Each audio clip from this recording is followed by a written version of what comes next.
നമസ്കാരം. മലയാളി വാർത്തയിലേക്ക് സ്വാഗതം. രാജ്യത്തെ നടുക്കിയ അഹമ്മദാബാദ് എയർ ഇന്ത്യ വിമാന ദുരന്തത്തിന്റെ പ്രാഥമിക അന്വേഷണ റിപ്പോർട്ട് പുറത്തുവരുമ്പോൾ പലയിടങ്ങളിൽ നിന്നും ഈ ദുരന്തത്തിന്റെ കാരണം പൈലറ്റുമാരാകാനാണ് സാധ്യത എന്ന് ഏകദേശം ഉറപ്പിച്ച മട്ടിലുള്ള റിപ്പോർട്ടുകൾ വരികയാണ്. എല്ലാ പഴിയും അങ്ങനെ പൈലറ്റുമാരുടെ തലയിൽ വെച്ച് ചാരാനുള്ള സമയം ആയിട്ടുണ്ടോ? അല്ലെങ്കിൽ ധൃതി പിടിച്ച് ഇത്തരമൊരു നിഗമനത്തിലേക്ക് എത്താൻ ആർക്കാണ് ഇവിടെ വെപ്രാളം? ആരെങ്കിലും എന്തെങ്കിലും ഊഹാപോഹങ്ങൾ എഴുതിപ്പിടിപ്പിച്ചാൽ അത് ശരിയെന്ന് പറയാൻ സാധിക്കുമോ? അഹമ്മദാബാദ് വിമാനാപകടവുമായി ബന്ധപ്പെട്ട അനവധി ചോദ്യങ്ങളാണ് ഇപ്പോൾ ഉയരുന്നത്. അതിനെ സാധൂകരിക്കാൻ തരത്തിൽ ഇപ്പോഴിതാ കേന്ദ്രത്തിനുള്ളതാകട്ടെ ഒരു റിപ്പോർട്ടും.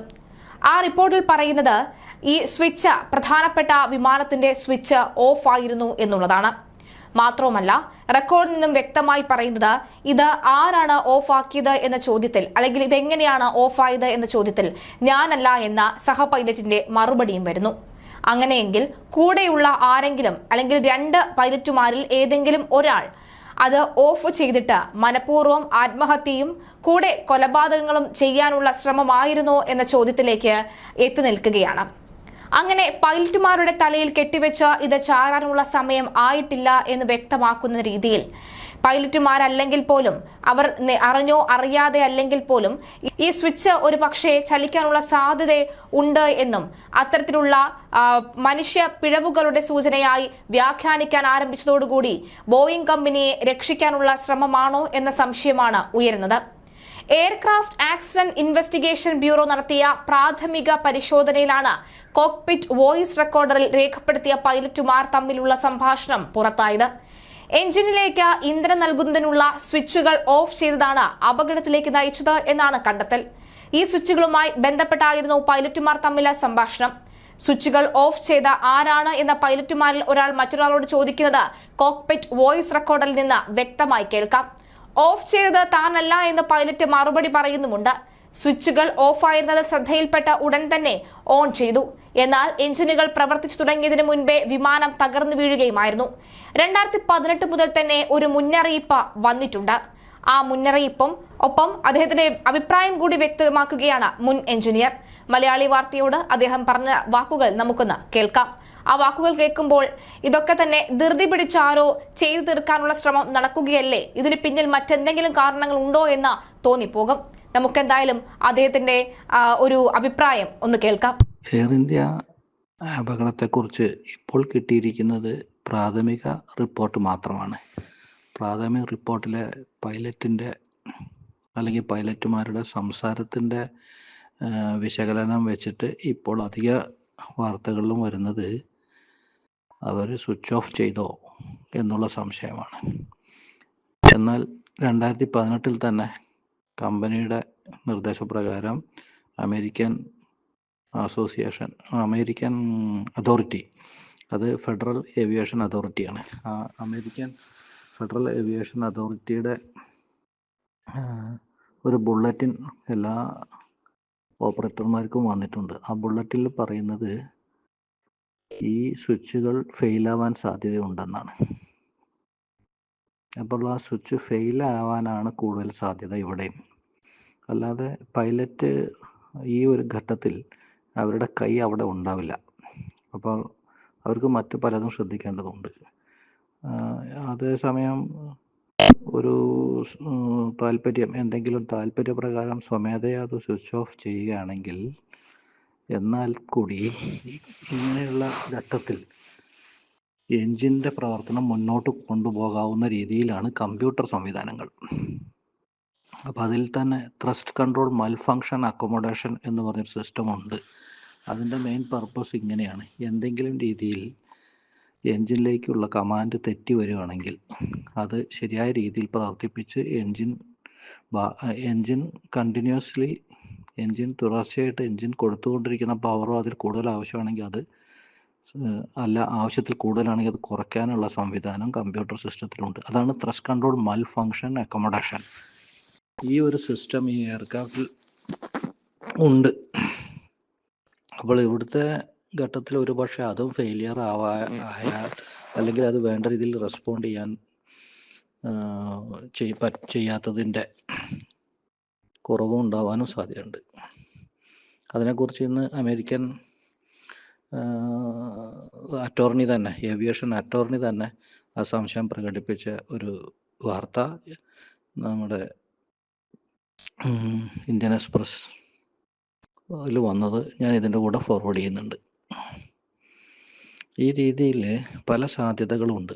അപ്പോൾ ഇവിടെ നമ്മൾ ഒരേ ഒരു സാധ്യതയാണ് കൂടുതലും എല്ലാത്തിലും പരിഗണിക്കുന്നത്, അത് സ്വിച്ച് ഓഫ് ചെയ്തു എന്നുള്ളത്. സ്വിച്ച് ഓഫ് ചെയ്തില്ലെങ്കിൽ കൂടി അത് സ്വിച്ച് ഓഫ് ആവാൻ അല്ലെങ്കിൽ കട്ട് ഓഫിലേക്ക് വരാൻ സാധ്യതയുണ്ട് എന്ന് ആ ബുള്ളറ്റിൻ തന്നെ പറഞ്ഞു. അതായത് മാനുഫാക്ചേഴ്സ് ഇതിന് 2018 മുന്നേ തന്നെ ഈ എയർക്രാഫ്റ്റ് മാനുഫാക്ചർ ചെയ്തിട്ടുണ്ട്. അത് മാത്രമല്ല അതിൽ ഇങ്ങനെ ഒരു പ്രോബ്ലം വരാൻ സാധ്യതയുണ്ടെന്നുള്ളതും മുൻകൂട്ടി കണ്ടിട്ടുണ്ട്. അതായത് ലോക്കിംഗ് ഫീച്ചർ, ഇതിൻ്റെ ഈ സ്വിച്ചിൻ്റെ ലോക്കിംഗ് ഫീച്ചർ ഫെയിലായി കഴിഞ്ഞാൽ അത് കട്ട് ഓഫിലേക്ക് പോകാൻ സാധ്യതയുണ്ട് എന്നാണ് ബുള്ളറ്റിനിൽ പറയുന്നത്. അതുകൊണ്ട് എല്ലാവരും പരിശോധിക്കണം. പക്ഷേ ഈ പരിശോധന അത്ര ഗൗരവമായിട്ട് ആരും എടുത്തില്ല. മാത്രമല്ല അത്രയും ഇങ്ങനെയുള്ള ഒരു ഘട്ടത്തിൽ അത് ഫെയിലാവുമെന്ന് ആരും പ്രതീക്ഷിച്ചിട്ടുമില്ല. അപ്പോൾ ഇവിടെ അത് സംഭവിച്ചുകൂടായികയില്ല. അതുകൊണ്ട് പൈലറ്റ് നേരിട്ട് ചെയ്യാതെ തന്നെ സ്വിച്ചുകൾ കട്ട് ഓഫിലേക്ക് പോകാൻ സാധ്യതയുണ്ടെന്നുള്ളത് വളരെ വ്യക്തമാണ്. അപ്പോൾ ആ ഒരു ആംഗിളിലാണ് ഇതിനെ കൂടുതൽ കാണേണ്ടതെന്നാണ് എൻ്റെ അഭിപ്രായം. കാരണം ത്രസ്റ്റ് കൺട്രോൾ മൽഫങ്ഷൻ അക്കോമഡേഷൻ ഫെയിലിയറും നേരത്തെ ജാപ്പനീസ് 787 ഡിറ്റക്റ്റ് ചെയ്തിട്ടുണ്ട്. പിന്നെ മറ്റൊരു എയർലൈനിൽ ഇതുപോലെ പെട്ടെന്ന് എയർക്രാഫ്റ്റ് താഴോട്ട് പോയൊരു സംഭവം ഉണ്ടായിട്ടുണ്ട്. അപ്പോൾ ഇങ്ങനെ 1-2 ഇൻസിഡൻസിൽ എന്തൊക്കെയോ സോഫ്റ്റ്വെയർ പ്രോബ്ലം ആണോ അതോ സെൻസേഴ്സിൻ്റെ മിസ് ഇൻഫർമേഷൻ ആണോ അല്ലെങ്കിൽ മിസ് സെൻസിങ് ആണോ അത് അറിയേണ്ടതുണ്ട്. അപ്പോൾ അത്തരം കാര്യങ്ങളിലും കൂടി ഇതിൽ ശ്രദ്ധിക്കണമെന്നാണ് എൻ്റെ അഭിപ്രായം. പിന്നെ ഇവിടെ കോക്പിറ്റിലുള്ളത് 2 ടോഗിൾ സ്വിച്ചാണ്, ഫ്യൂവൽ കൺട്രോൾ സ്വിച്ച്. ഇതിൻ്റെ യഥാർത്ഥ വാൽവ് ഇരിക്കുന്നത് എൻജിനിലാണ്. അപ്പോൾ ഇവിടെ സ്വിച്ച് ഓപ്പറേറ്റ് ചെയ്യുന്നതിനനുസരിച്ച് അല്ലെങ്കിൽ സ്വിച്ചിൽ നിന്ന് വരുന്ന സിഗ്നൽ അനുസരിച്ച് ഫ്യൂവൽ തുറക്കുകയോ വാൽവ് അടയ്ക്കുകയോ ചെയ്യുന്നതാണ് ആ വാൽവ്. ഈ വാൽവുകൾ എൻജിനിലാണ് ഫിറ്റ് ചെയ്തിരിക്കുന്നത്. അപ്പോൾ വാൽവിൻ്റെ ഓപ്പറേഷൻ അല്ലെങ്കിൽ വാൽവിൽ നിന്ന് കമാൻഡ് എവിടുന്ന്, ഏത് സോഴ്സിൽ നിന്നാണ് കമാൻഡ് വന്നത് എന്ന് പോലും അറിയാൻ പറ്റും. ഇതറിയണമെങ്കിൽ ഓരോ എൻജിനിലും ഓരോ കമ്പ്യൂട്ടർ ഉണ്ട്. അതായത് full authority digital engine control എന്ന് പറയുന്ന ഫാഡക് കമ്പ്യൂട്ടേഴ്സ് ഉണ്ട് ഓരോ എൻജിനിലും. ഈ ഫാഡക് കമ്പ്യൂട്ടേഴ്സിലെ മെമ്മറി ഡാറ്റ വിശകലനം ചെയ്താൽ ഈ ഫ്യൂവൽ വാൽവിലേക്ക് എവിടെ നിന്നൊക്കെയാണ് കമാൻഡ് വന്നിരിക്കുന്നതെന്ന് അറിയാൻ പറ്റും. പൈലറ്റിൻ്റെ സ്വിച്ച് മാത്രമല്ലാതെ തന്നെ, കോക്പിറ്റ് സ്വിച്ചുകൾ മാത്രമല്ലാതെ തന്നെ കമാൻഡുകൾ വരാൻ സാധ്യതയുള്ളതാണ് ഈ വാൽവ്. ഈ വാൽവ് ഇലക്ട്രോ മാഗ്നറ്റിക് വാൽവാണ്.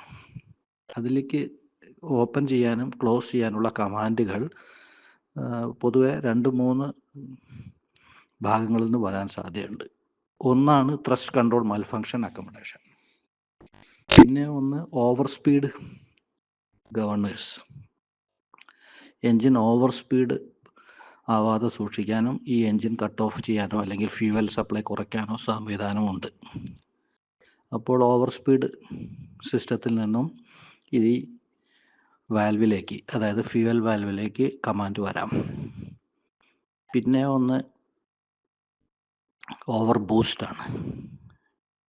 എൻജിൻ കൂടുതലായിട്ട് പവർ പ്രൊഡ്യൂസ് ചെയ്ത് കഴിഞ്ഞാലും ഈ വാൽവിലേക്ക് കമാൻഡ് വരാൻ സാധ്യതയുണ്ട്.